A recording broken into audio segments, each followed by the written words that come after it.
Okay? Infectious voice. That's it.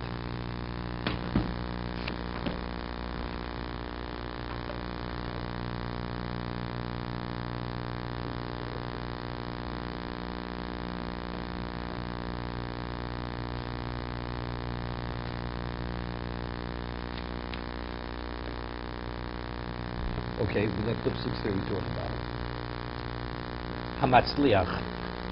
What is the most qualitative tshuva? To do tshuva where one comes upon himself realizing he didn't have to. He didn't have to be alerted. He didn't have to learn lessons from anyone else. He came to the realization after all that Hashem does for you. How do I behave this way? So it's through one's own self-recognition that his behavior is unacceptable. And because of that, he has remorse and he commits himself to the future. That's the ultimate level of, that's qualitative tshuva. Rather than being punished or seeing somebody else being punished. Meaning if you wouldn't see that, it's only because there's a punishment aspect. You don't want to be punished. What about recognize you did it's wrong to do the wrong thing because it's wrong. That's not enough. That wouldn't bring him to that realization. He had to see either someone else suffering or he has to suffer to do tshuva. First says, leave it. I recognize I did the wrong. It's unacceptable, and therefore I correct it. That's the ultimate level of doing tshuva. That's the best way to do tshuva. Hashav Elokim b'pon rishon tachtav hatzlochu b'kibul. And that's the ultimate successful tshuva, and to accept it, because you recognize mi shelo shov ad sheba'asav tochochas aborei ve'habor mashniim. The one who does tshuva because he's been terrified through the rebuke of Hashem. He was scared.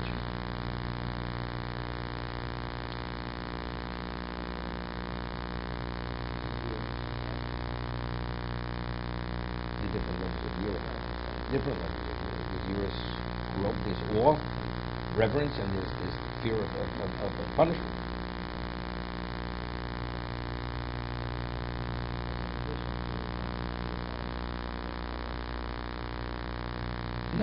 No.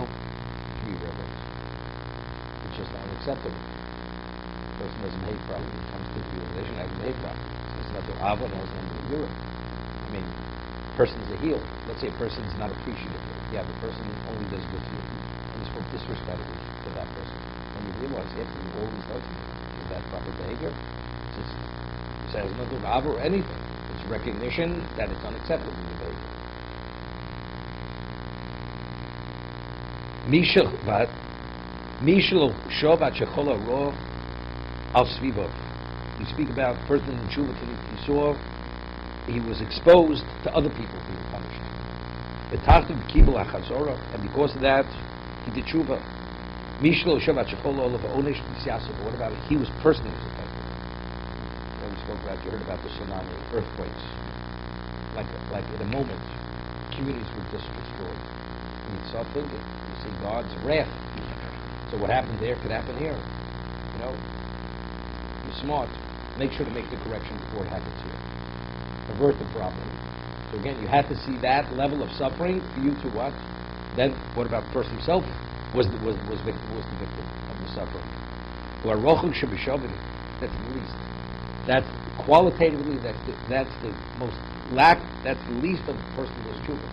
If you do tshuva, you have to have your legs broken. You have to get hit over the head.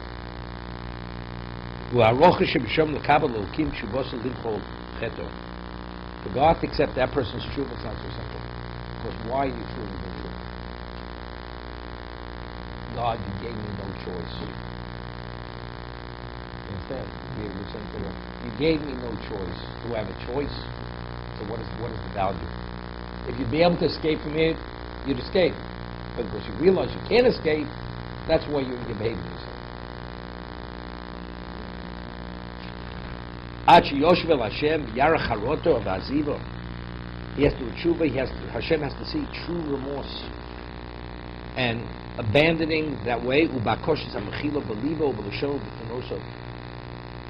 He has to ask God for forgiveness in his heart, in his verbal expression, in his movements. I mean, he's totally consumed with the need to be forgiven. Mashichai v'limchol lo l'kabel shuvos lavar al pshov. It's interesting. You see something very interesting thing here. Person comes to a certain recognition he did the wrong thing, and he says, I have to make amends with Hashem. The depth of the remorse doesn't have to be to the degree of this, because he says, this person, because it's so deficient, the tshuva, here the charoti has to show that his remorse is very sincere, and he has to request forgiveness, believable, everybody has to ask that.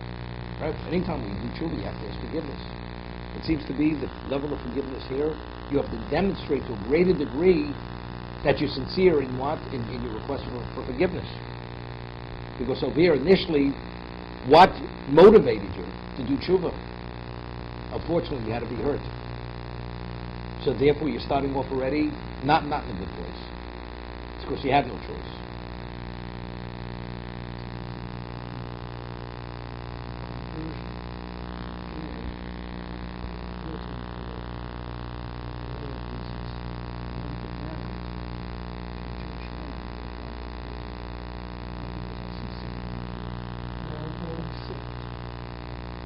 It's only going through motions.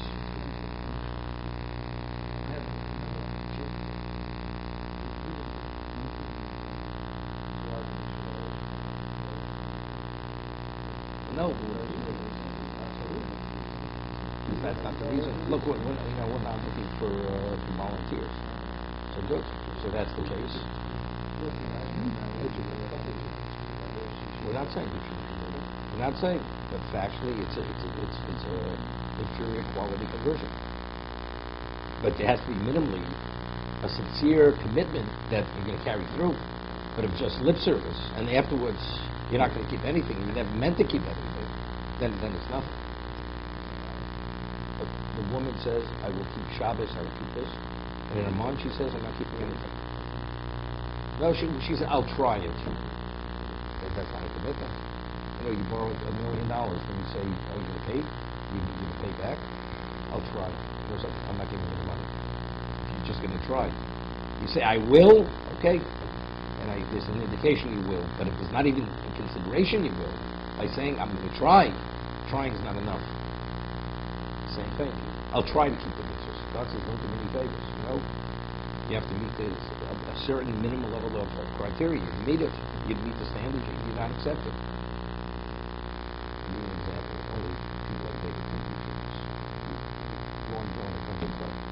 There you go. Right? If they say, the cost of membership, first money you put down.